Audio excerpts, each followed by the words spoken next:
Good evening. I found this box I purchased probably 8 or 9 years ago from eBay. I'm pretty sure it's nothing valuable, but I'm going to open it up tonight and see what the contents are in it.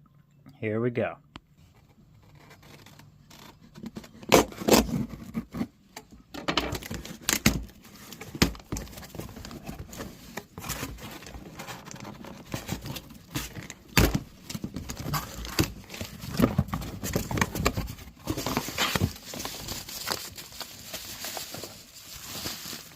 Alright, that's what was in it.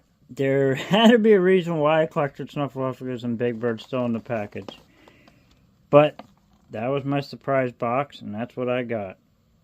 Thanks for watching, and there'll be more surprises. Have a good night.